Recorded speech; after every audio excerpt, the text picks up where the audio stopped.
So it's back to Premier League action. Really pleased to be back.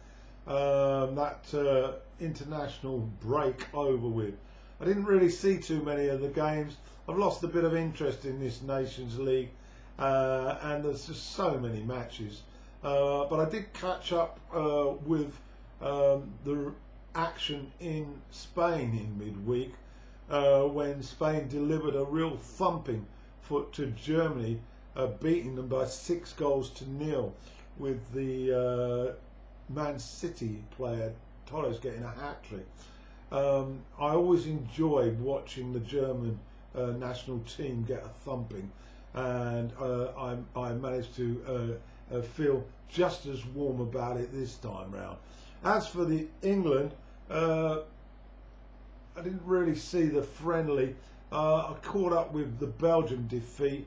They look seriously second best, although some of the young players are coming through nicely.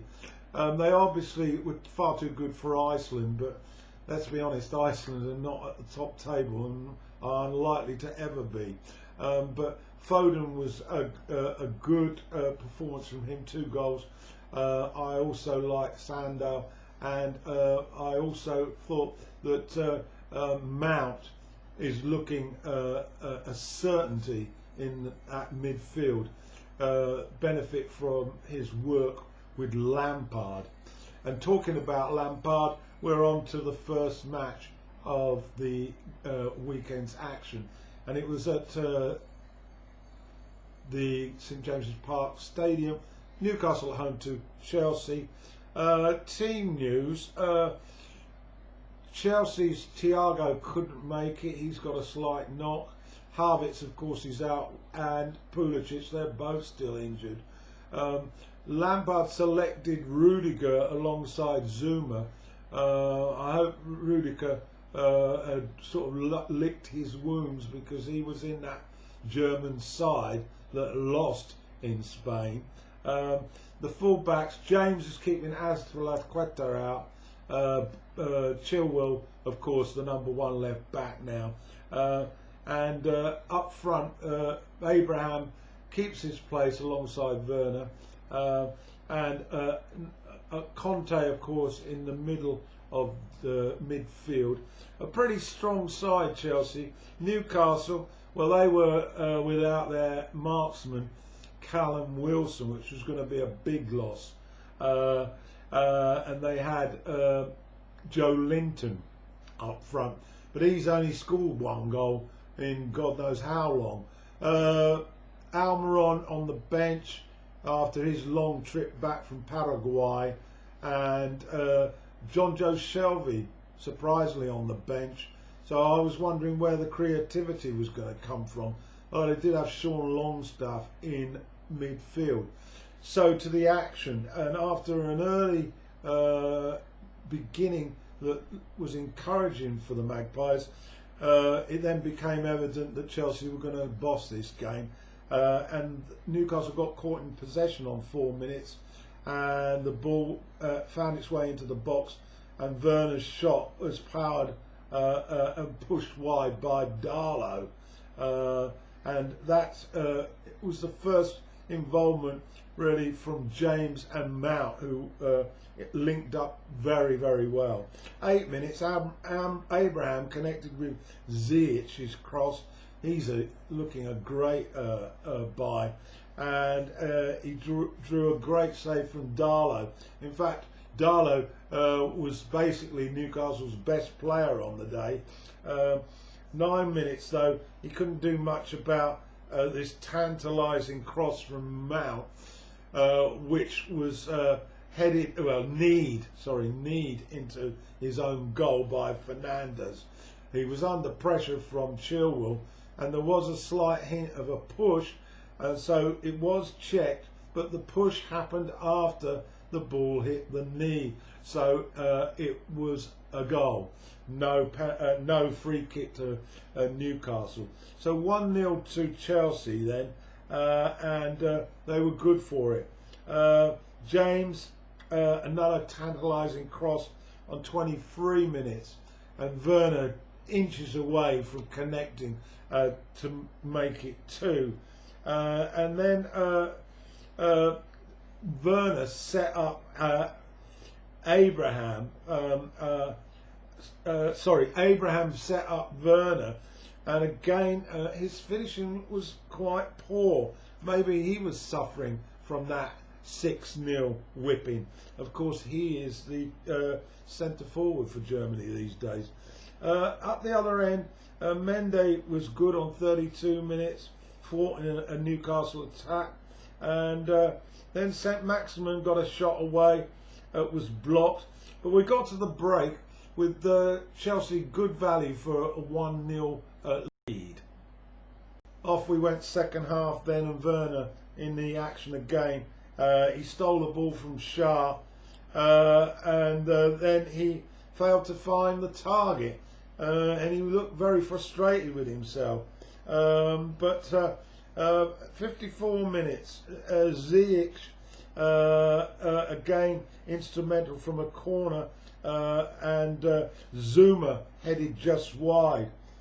57 minutes, some nice play from the Magpies. They were starting to look a little bit more on the front foot. They've been very timid up to now, and the ball fell to Hayden, but it scooped it over following a deflection. And then on 64 minutes, a quick break by Chelsea. Werner's acceleration coming to the fore. He gained an extra yard of pace, space, and he headed in towards the penalty area.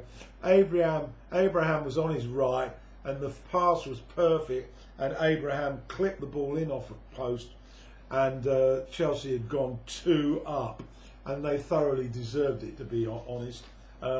After that, a good shot from Longstaff on 71 minutes, which hit the top of the crossbar, and that was from distance. But still, Chelsea, Ziyech again feeding Werner, and he went round the keeper this time, but was judged offside and saved his blushes. And 78 minutes, Almiron, first good work from his. And his shot was deflected onto the post by Mendy, and so we were sort of running out of time now, and Giroud came on, and he caused another problem. Carroll was on for Newcastle, but he's lost his impact, I must say, and so we basically trotted towards the final whistle. Comfortable win for Chelsea. Newcastle, well, still very disappointed, lacking any creativity up front, badly need Wilson back. Final score, Newcastle 0, Chelsea 2, and the Chelsea manager was absolutely jubilant with his troops, and so he should be. The venue, Old Trafford, remarkably, United have yet to win here this season. It's been a dreadful set of results. Just a measly draw against Chelsea. 3 defeats, of course, and they were looking to change that. And they had lowly West Bromwich Albion in town, who are 3rd from bottom and have yet really to find their mojo. Tellez, the new signing, was installed at left back in place of Shaw. I saw Mata in the starting lineup. Pogba's out with an ankle injury, and McTominay was on the bench as well. Matic got the nod, and for the visitors, Ivanovic back after a COVID ban for the Baggies. Well, off we went, and it was, to be perfectly honest, a pretty drab affair. A sort of effort from Martial on 20 minutes was pushed away by Johnson, and up the other end, Grant, West Brom's expensive signing, he shot inches wide, and then there was an incident involving Gallagher, who was fouled by Fernandez in the box. It looked like a clear penalty, But after a VAR look and then the referee himself having a look, he changed his mind and basically gave the Albion nothing. So on we went. Rashford on 49 minutes after the break from a corner, and Johnson performing great by pushing it over. And then a little bit later, De Gea had to be alert to save from Townsend. Mata's cross then hit the hand of a Albion defender, the other Fernandez, and amazingly the referee pointed to the spot, and this time VAR agreed. So up steps Fernandez with that rather tantalising jump before contact, but this time he really didn't do any good for himself, because the goalkeeper was far too clever, Johnson, and he got across and pushed it away. But then it had to be retaken because the goalie had moved slightly off the line. Well, second time around, Fernandez slotted it in, and that was 1-0 for the Red Devils. After that, Robinson hit a bar for West Brom. A couple of late efforts by United. Maguire saved from Johnson, and he also did from Rashford. Cavani came on, but it was altogether a pretty poor spectacle. And although the final result will say that Manchester United have stopped the rot by winning this game by 1-0, I beg to differ. This was a shocking performance, and as far as I'm concerned, Solskjaer is running out of time with Pochettino waiting in the wings. Final score in at Old Trafford: Manchester United 1, West Bromwich Albion 0. Okay, let's get on to the match at Villa Park. Aston Villa at home to Brighton. Dunk was back in the heart of the Brighton defence, and Welbeck was retained up front alongside Mopé. For Villa, relatively unchanged after their last outing, successful outing of course. So let's get to the action. Let's be honest, Brighton's performances have been very good, but their results have been very poor, so they were looking to change that sort of equation. And they got off to a great start. A ball over the top from inside their own half found Welbeck, who amazingly had no defenders around him, although he was actually in his own half, but very slack by the Villa defence, and he ran onto this ball, advanced into the penalty box, and coolly clipped it over the head of Martinez, and that was 1-0 to the Seagulls. Up the other end, Trezeguet had two efforts in a very short space of time. The first one was blocked, second one went over. That was after some good work by Watkins, who was magnificent last time out, you might recall. On 22nd minute, Traore, a new signing, hit Ryan's post. So Villa was certainly not lying down. Welbeck then puts Mopé through on goal, but the goalkeeper was good enough to block that effort. And then a Ryan effort managed to foil Mings after some good work by Grealish, feeding Watkins. But that was it at the half, 1-0 to the Seagulls. Into the second half, and we only been going 2 minutes, and a left foot cross from a free kick for Villa found its way to Konsa, who was on the right of the penalty box, penalty spot, and he managed to hit the target sweetly to level things up. But 7 minutes later, March on the edge of the box, a sweet cross from Gross found March, and he doesn't score that many goals, but this strike was a sublime one, and it found the corner, and that was 2-1. Villa fought hard for the equaliser, but the Brighton defence was pretty solid, and Potter was rewarded here for some good work really over a number of weeks. So final score at Villa Park was Aston Villa 1, Brighton 2. So the match of the day, on paper anyway. Spurs riding high at the moment at home to Manchester City at the new White Hart Lane. Before we get on to the highlights, I'd just like to mention a word for the sad loss of one Ray Clements. He had years in goal for Liverpool and also spent a number of years in Spurs' first team as the goalkeeper, in addition to being the England keeper for a number of years. He sadly passed away last week at the age of 72, and so the players showed respect for his loss at kick-off. Now to the match at hand.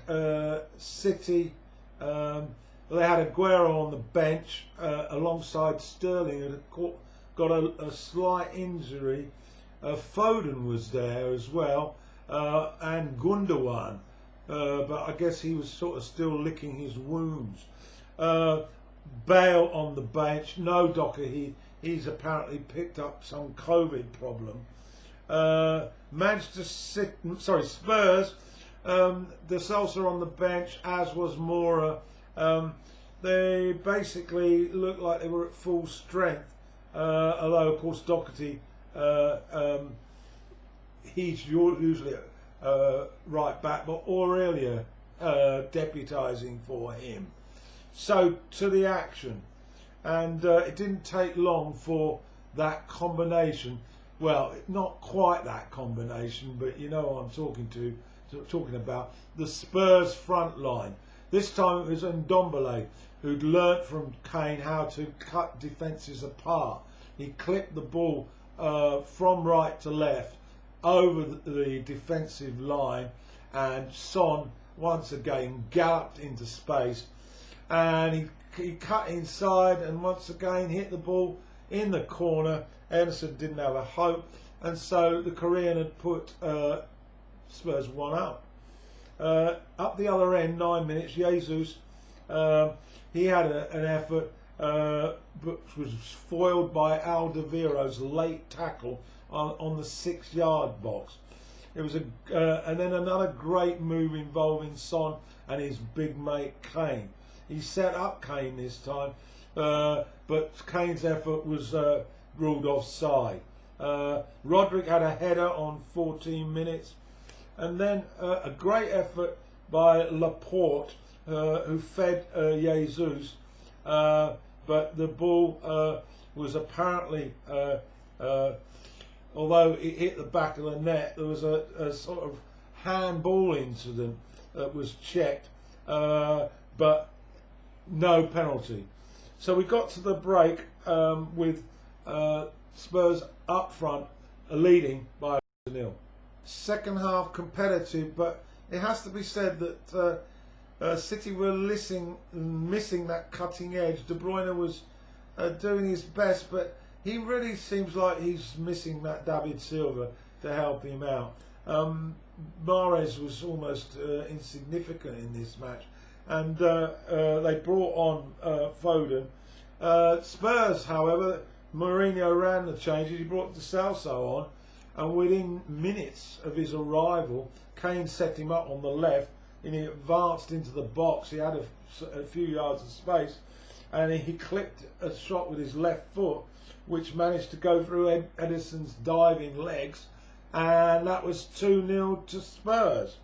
After that, it has to be said, Lloris needed to be sharp to deny a De Bruyne effort, and he was also involved in a couple of other saves. But the expected rush of attacking flair from Manchester City really just didn't arrive, and we got to the full-time whistle, and the Spurs had gone to the top of the table by beating Manchester City by 2-0. Guardiola's got a new contract, but he's got a few headaches as well, and it'll be interesting to see how he responds. Man City's hopes of a title this season are disappearing fast, but as for Mourinho, he's been a year in charge now, and he's got Spurs to the top of the tree. So he was certainly full of himself at interview. So final score then at White Hart Lane: Spurs 2, Manchester City 0. And we'll be back with the Sunday and Monday results probably early Tuesday.